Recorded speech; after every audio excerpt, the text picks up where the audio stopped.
would be a discussion that takes more time than, or more information than I have today about how do we buy cars and when do we buy them and what do we look to.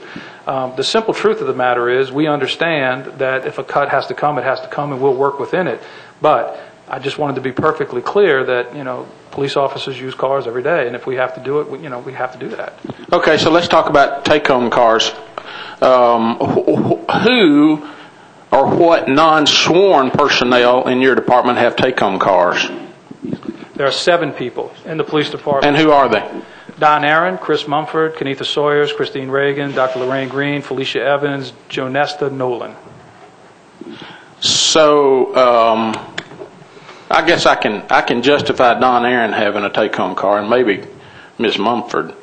Why do all these other people have take-home cars? Operational necessity is determined by me.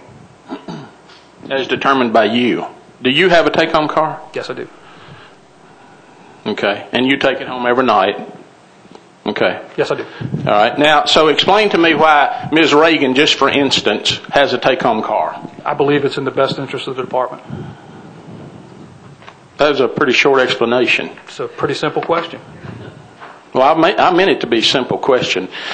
Can I tell you, and you and I have had this conversation, it's tough for me to sit here and vote on a budget of yours when these guys out here that are fighting in the trenches every day to watch after all of us don't get raises and they don't get longevity, and yet the taxpayers of this city are putting gas in Ms. Reagan's car and other cars and letting them take them home just for the sake of having a take-home car. Now, that's my perspective. And it is tough for me to sit here and see that happen. And yours is not the only department I've asked this question. I don't believe anybody in this government needs a take-home car unless they're subject to be called in an emergency situation or to take care of this government, to do an integral job in this government. And I don't understand how the finance officer in this government for the police department is an integral job in the police department that cannot wait till 8 o'clock that morning. Well, I'm pretty convinced that we had this conversation last year, and last year I said to you I appreciated and I respected your thoughts. This year I'll say the same thing. I appreciate and respect your thoughts. Ms. Reagan's car costs us $2.64 a day. I doubt that's going to do much for a $27 million hole.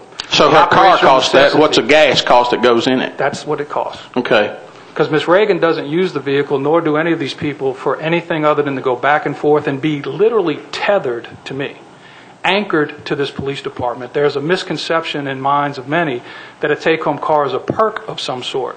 A take-home car means I can call you. It is a perk. I'm sorry, when you're done, I'll finish. It is. When you can be called back by me any hour of the day, 24 hours a day, 7 days a week for an investment of $2.64 in gas costs to come to and from home, I don't know how much of a perk that really is. I demand accountability of my senior staff, and at the time of a crisis in this government, the chief financial officer as well as all these other people have to come back here to work in the OEM function, not in the OEM function, to work in the crisis mode. I appreciate your comments, Mr. Craddock. $2.64 isn't a lot towards $27 million, and I made a judgment call that these 7 civilians need these cars, and I'll leave it to the public to determine whether or not they think I made a good judgment. Mr. Riebling, do you have a take-home car? I do not. And that man is the chief financial